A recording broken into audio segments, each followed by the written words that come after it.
The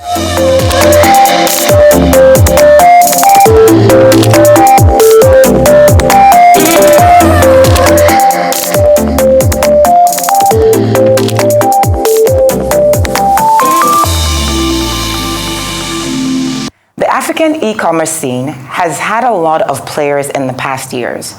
New trends, however, seem to be posing quite a challenge to this sector, as we have seen companies like Zumi, Wabi, and MarketForce make an exit from the market. Alerzo, a Nigerian B2B e-commerce company, was one of the worst hit by the downturn, laying off over 400 employees and shutting down 14 warehouses. Some companies, however, seem to be immune to this, scaling and attaining profitability with unique strategies. Today, we look at one of such companies that has shown resilience, and we talk about their secrets behind the success.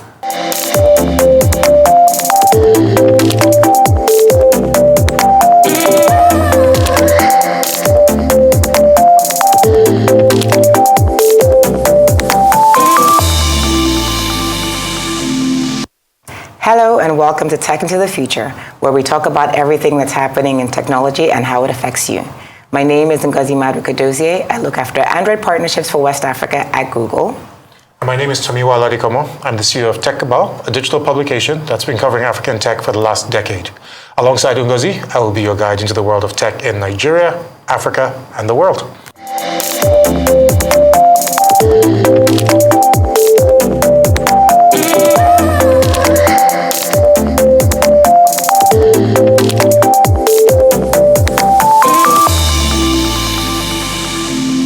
So, setting the scene, household consumption in Africa is expected to reach 2.5 trillion by 2030. Yep. The informal trade sector makes up the majority of that retail market, and it contributes about $2.6 trillion to our GDP. It provides 80% of our jobs. 90% of retail transactions are informal. So the people that service this are really, really important. Exactly. And that's where today's conversation is about. How is technology improving the ability of these people to do business, of these retailers to do business, of manufacturers to reach these retailers? It's a really interesting space to see if tech can actually affect that, and tech companies can affect that. And how also like supply chain challenges, and that's another thing that we'll see is whether or not we have a platform or a company that's able to, is able to support like where we have these fragmented FMCG supply chains, inefficiency, and inadequate data, etc. I think those are some of the challenges that we see in the B2B space. It's a really tricky market. It's a competitive space, and the margins are thin. Nigeria continues to Nigeria, and so inflation, dollar costs hits the manufacturers, which can get passed on to the consumers.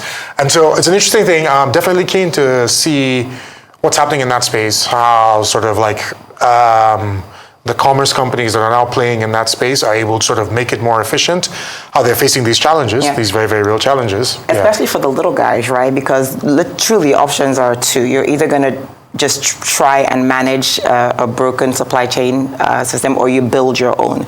And only like the Coca-Colas of the world are able to scale exactly, build those kind of networks from scratch. So it's fascinating. Stay with us on Tech into the Future. We have a fascinating interview today about what's happening in the commerce space. Don't go anywhere. This is Tech into the Future on Arise News.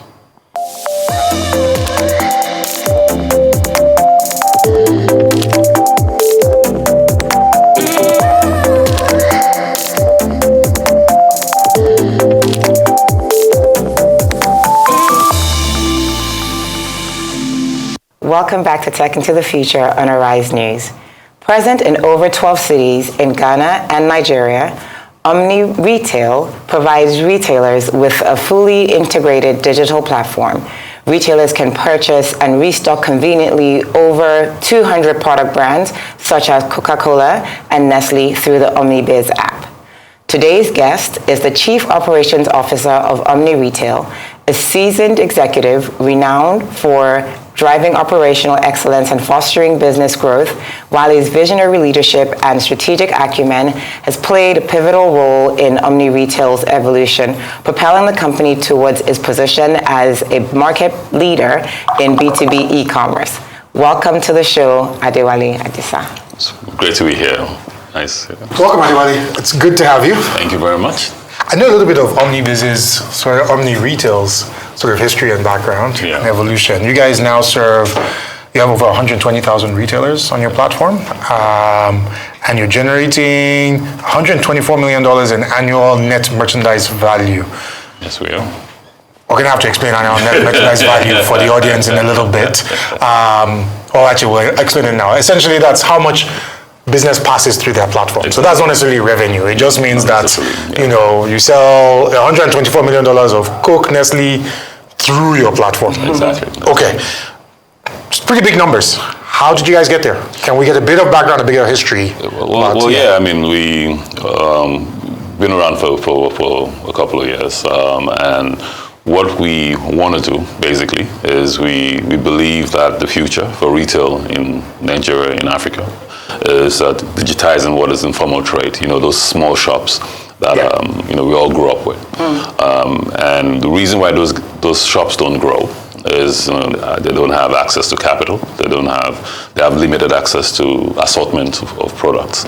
And so what we do is basically we bridge that gap. And so we've gotten here by creating partnerships with manufacturers, finding retailers, and digitizing the whole process. And it's been a bit. Do you mind if let me just probe a little more?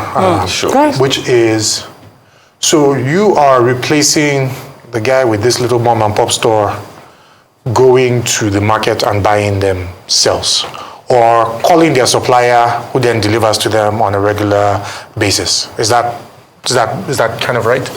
We not replace. We are helping. We're not replacing. So people should be scared. Yes. Quite a few of them know me. So yes. So as long as they know. I mean, what we see is, look, the retail space, the retail sector is a large one, but it hasn't really grown over the years, and that is because nobody is focused on fixing the gaps that exist. Okay. So for the average retailer has a shop, maybe 20 square meters, needs to go to different markets, 4 or 5 different markets to buy different categories. Bank is not giving them money because it's too small, and so what we're doing is we're giving them an app where they can choose what they want, and we bring it to them. Now we partner with the manufacturers, the suppliers on one hand, so that we can pass on the value. A lot of times the manufacturers want to work with the retailers. If you go into any of the modern trade, the supermarkets, you'll see buy 2 get 1 free. Those are things that suppliers and the manufacturers want to do with retailers, but there's no platform for them to do that. So that's what we do. So they can do it with ShopRite. Yeah, relatively easy. It's pretty 10, easy. 15 ShopRites in the whole country. Oh, sure. But they can't do it with 3,000. Okay, all right. Fair enough. So tell us, what other services you offer retailers? So let me tell you what we offer the whole retail space. So we don't just deal with retailers. Retailers are our core focus, but we've realized that in order to be able to give great value to retailers, we need to be working with the entire value chain. So we work with distributors and we work with manufacturers. So for retailers, we provide them with access to being able to choose different things that they want to buy. So they can get 30, 40, 50 different SKUs, as we call them, delivered to them. So we do that. Second thing we do is we provide them with buy now, pay later. So, because we know them, they buy from us, we know their history.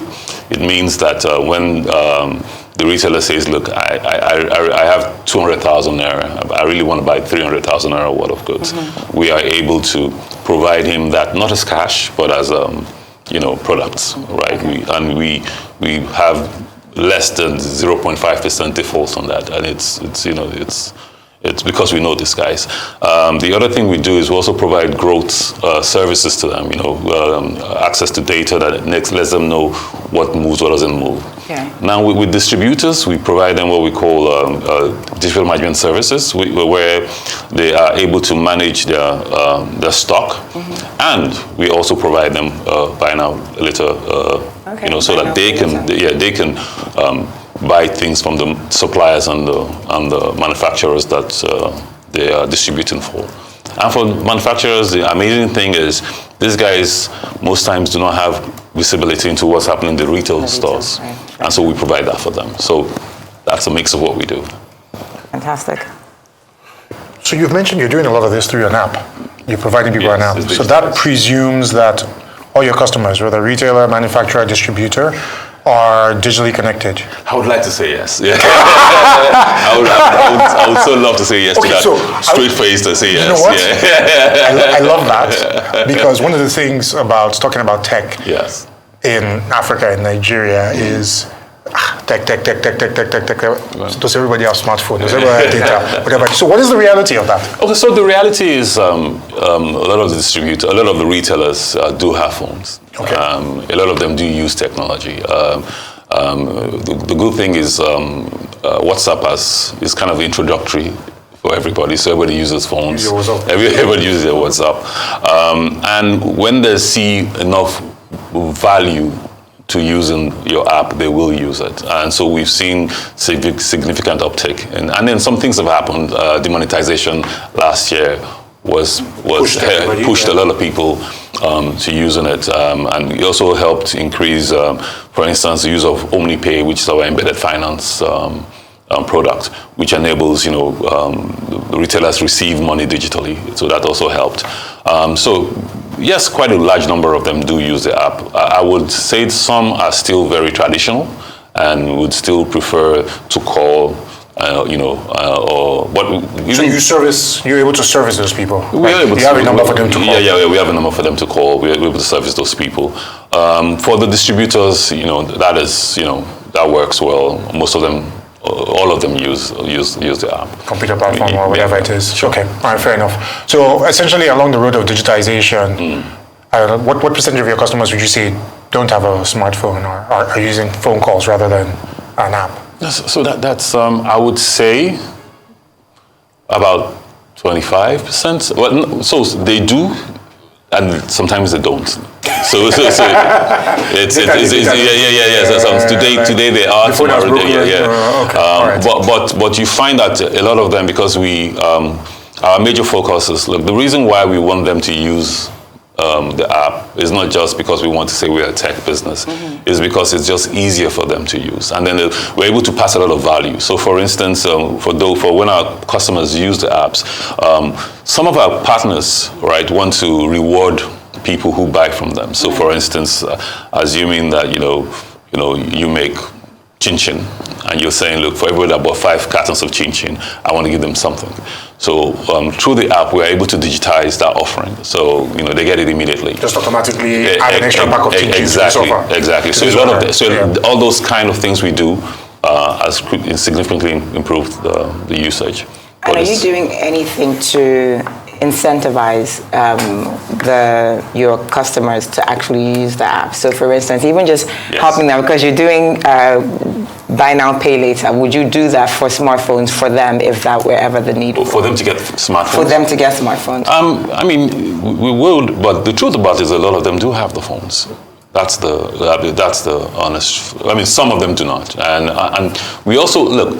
The thing with us in OmniRetail is we like to call ourselves a network of networks, and so when there are things that we feel there are people who can do it as good as or better than us, we tend to just bring them into our network. So, for instance, we're very asset light. So basically, we don't own the vans that do the deliveries. Every day we have over 1,000 vans doing deliveries because there are businesses that are set up to support us in that. Fantastic. That leads to the next question. You know, when we were talking about before you came onto the show, right. We're talking about profitability.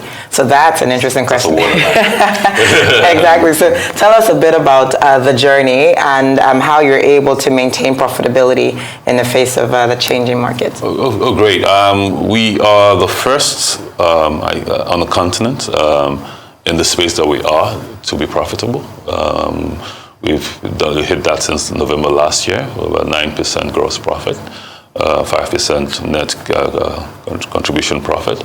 And it's because our approach to the business is fundamentally, we're not approaching it as a startup, we're approaching it as a business. On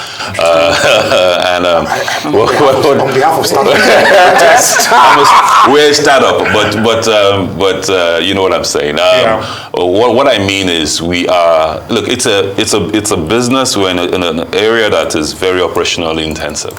Right, and it's also an area with very slim margins. So what does that mean? It means that, look, we're dealing with very traditional people, retailers, distributors. These are some of them. This is second or third generation doing this, right? And they're used to things a certain way.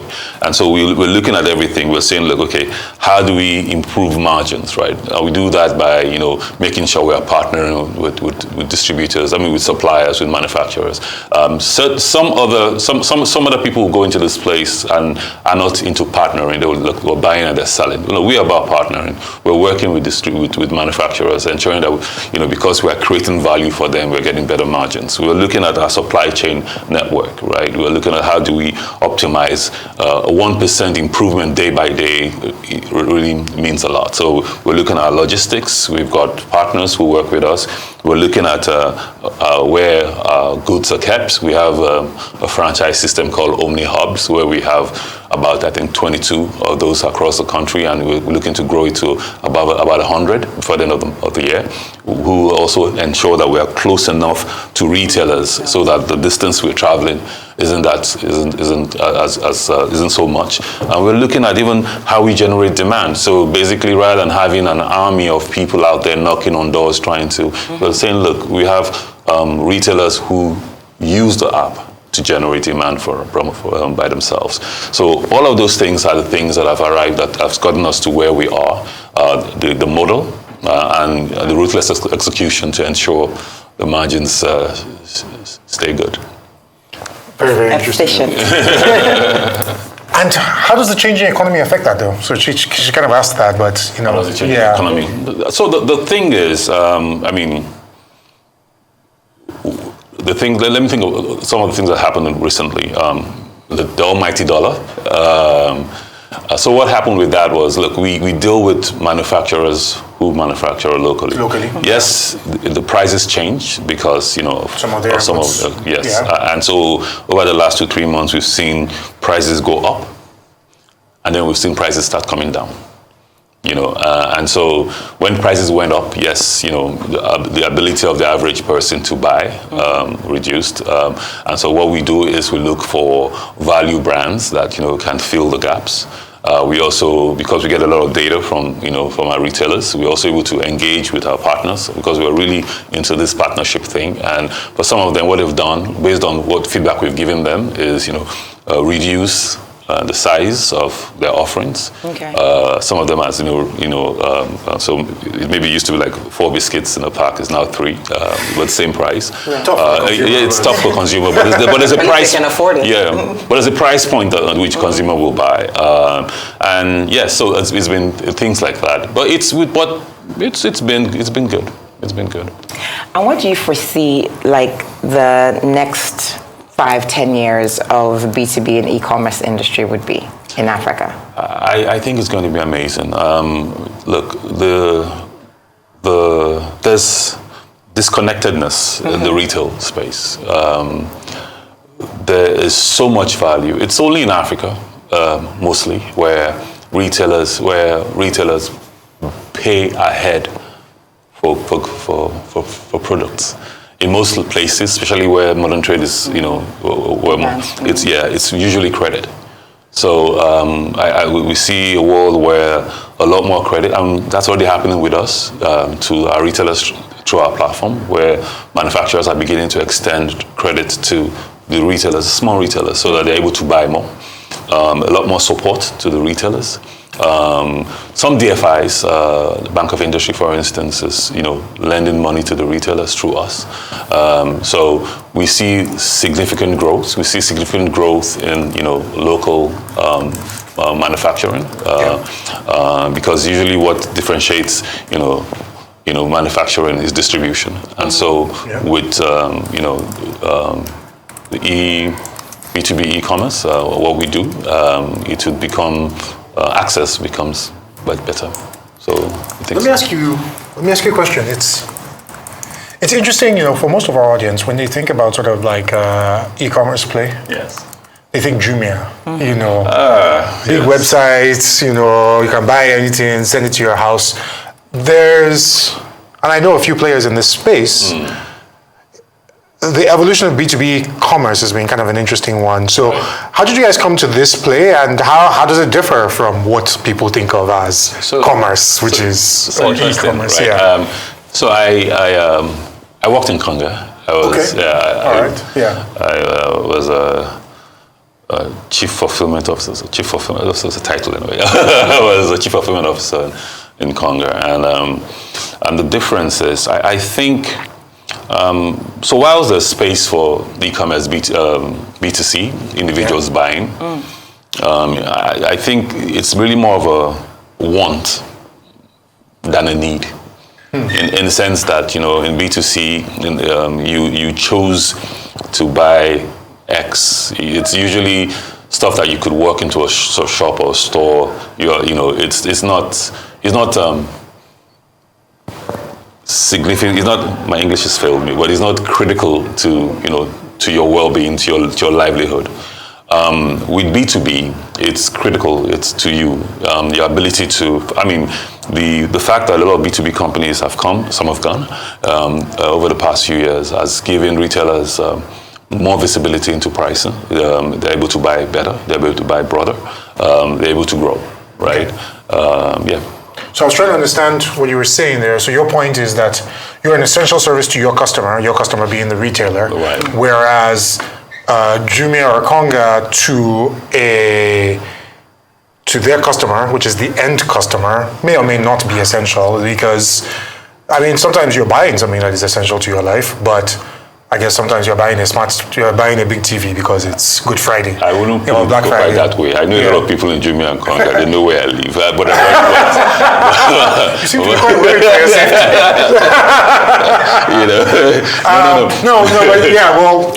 But it's like, what I mean is like, B2C is, and I worked there for like 4 years. It's an interesting space.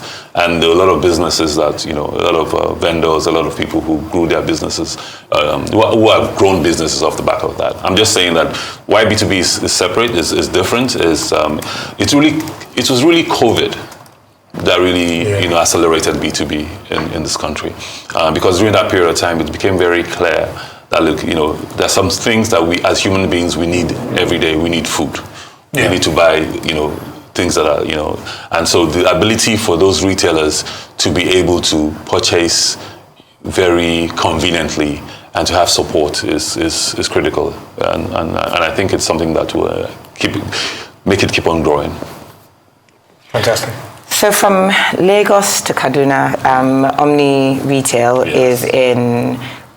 It seems like it's everywhere, right? Yeah. Abuja, Minna, Suleja, Port Harcourt, etc. How does the business handle expanding into second-tier cities like Asaba and Ilorin?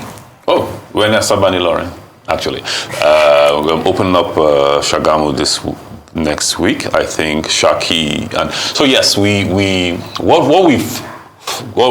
model, right? Mm-hmm. How we approach it is we have what we call.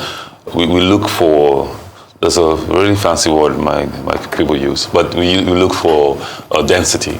Okay. So the Omni hubs I mentioned is basically fulfillment centers that are managed by partners, which are maybe 250 square meters to 500 square meters.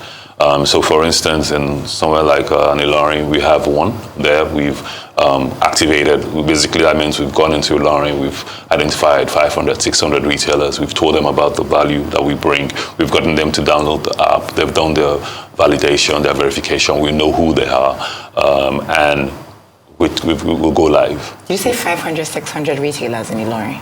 Yes. Oh, wow. Right, to start with. To start with. To start with. We currently, I think the last numbers I saw were about 144,000-ish across. So how do you stand out from sort of competitors like Savvy, Trade Depot, sort of other commerce players kind of doing the same thing? So, it's a competitive market. So we do different things. I mean, we do the same thing, but differently, right? Okay. So some are building parallel distribution networks. Okay. Some are very, very good. For the layman at home, a parallel distribution, which means that they're operating their own trucks, they're building their own trucks, they're doing it, exactly. Yeah. Some are very, very, and I mean very good at generating demand. What we call GMV machines, like the ton numbers. How do you generate demand? I think I'll give it. We should invite them to come and explain their own process. Yeah. Okay, all right. We are more a collaboration platform. Okay. Right. So what that means is, we work with manufacturers, we work with distributors. So for instance, if you are a distributor of Coca-Cola, right, and you come onto the platform, we give you one of our DMSs. It means that my retailers around you. DMS? Distributor management system, right? Okay. It means that the retailers around you can place an order for you from your place, and we will come. One of my partners on the logistics will come pick it up and deliver it. So our approach, why we're different, why we think we were able to hit profitability last year and keep at it, is because of the basic business model, where we, rather than competing with the trade, we are collaborating with everybody. Fantastic. And so tell me, what has influenced your choice for hyperlocal logistics and service partners? Okay, fantastic. So we, two things actually. We want someone who knows an area. Okay. Because we try as much as possible that no delivery should be more than 15 kilometers from, the nearest stock point. So for instance, my stock point in Ekpe, we've got stock points in Ekpe, we've got in Latowe, we've got in Aja. The one in Ekpe will only deliver into Ekpe. And so there are even areas in Ekpe which is beyond 15 kilometers that we will not deliver into, because that would mean that we would not be able to keep to our service what time we said we would deliver to you. Interesting. Right. So basically we tend to try and find enough retailers within, the area covered, and then if there are retailers outside that, we open up another one. And because the retailers, both the OmniHub partner and the delivery partner earn from what we deliver. So there's an alignment of incentives. And that's how you make a 24-hour promise. That's how you keep it. That's how we keep it. Listen, I'm going to ask just a final question. It's been a fascinating conversation. Unfortunately, we have to bring it to a close. As a final question, we've seen a raft of sort of startups closing over the last sort of 18, 24 months as things have gotten tougher, funding's dried up. And you guys have been around for a long time and kind of like survived through all of that. What would you say are the key lessons for making it work in what is a very tough market? Well, it's the truth about it. A lot of the startups that have closed didn't close because they didn't have a market or because they weren't, doing the right things. Sometimes it's just time. It's the wrong time. External factors. Yeah. So I mean, first it's a global issue. Then we had the dollar issue. We had demonetization. So a lot of those things made like Africa or Nigeria as a market not very attractive sometimes for that follow-on funding. But from our perspective, what has kept us going is, from the very beginning, we've not been one of those businesses that has raised large sums of capital. How much have you raised? About 20 million, and that's equity and debt. Working capital? Yeah. And we have always been about, look, let's make this work, the operational efficiency. Let's focus on, on the basics, right? So each of our locations are, individual SBUs, so they have to be profitable, and we continuously are reviewing that. So what makes it work for us? I think is basically just being clear about the market, who we are serving, and just grinding. I guess it's just grind. What you're not saying is not acting like those that have gotten funds and they know how, we had that conversation about how they have startups, and when you've raised money and you're going to go for another round, that then becomes you're not incentivized to be as efficient as you should be. So efficiency is basically how you're staying not just afloat, is how you're thriving. Yeah, and I think the new normal is efficiency actually, but we've been here before then. Fantastic. All right. Thank you so much for joining us. It's been great to have you. It was amazing. For our audience, don't go anywhere. This is Tech into the Future on Arise News.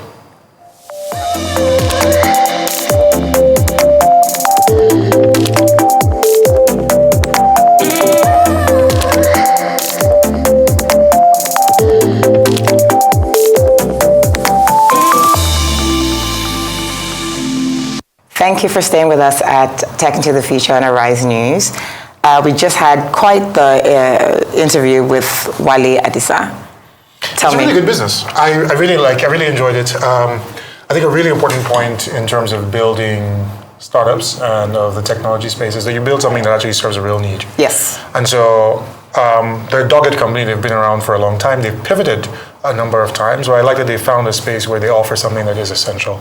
So he talked about what differentiates them from some of their competitors is in that B2B space, you're absolutely essential. You're making life easier for a retailer. You're making life easier for a manufacturer or for a distributor. You're helping them to find a customer, or you're improving their margins. And so they've built a service that actually is absolutely essential for their audience, for their customer, which is important. Yeah. And I like the fact that they're almost like an Uber, right? Where they're not taking on any of the actual consignments, they don't have the vans, etc. Yeah. And it's interesting because it's almost like there's the word juxtaposition, like they're hyper local, they're almost everywhere, but they're very streamlined, right? So they don't have not as much heavy lifting as one would. So asset light. Asset light, that's the word. Yeah, but serving an important sort of coordinating role. And exactly.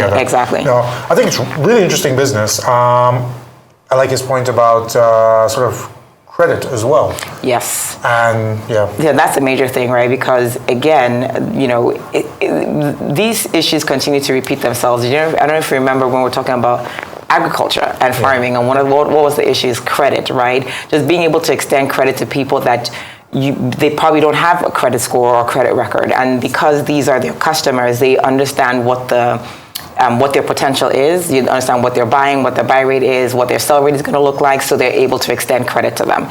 And I think the more they do this, the more they're able to grow, and then credit hopefully will become something that other B2B companies can start taking up. Yeah. I really liked his point on credit as well. I thought it was interesting to see the ability to sort of offer credit and start to grow the pool of people who have access to credit for their businesses. And this credit thing is a theme that continues to repeat itself, right? We had the same conversation when we were talking about farming and agriculture. And the truth is that, yes, I understand that it's difficult for the banks to extend credit to people that don't know, especially when there's not credit history. But in this case, because they're the ones that service the retailers, they have an understanding of their capacity, what they're buying, what their sell rate looks like, and they're able to offer credit. And I hope that then becomes a thing. And hopefully they're also able to, as they're building this credit information, right? Feed it into some kind of a central exactly credit feed it bank. into a bigger credit bureau, database of course. No, I think it's really interesting, and it's great to see people who are closer to the end user offer the credit and then bring that information back to the bigger financial system. I think really, really fascinating conversation. Great to get a better picture of what B2B commerce looks like, and look forward to doing that again. I'd like to thank you for joining us today on Tech into the Future. Join us next time as we take you into the business and impact of tech in Africa, how it's changing the world, and how it's changing your world. Stay tuned to Arise News.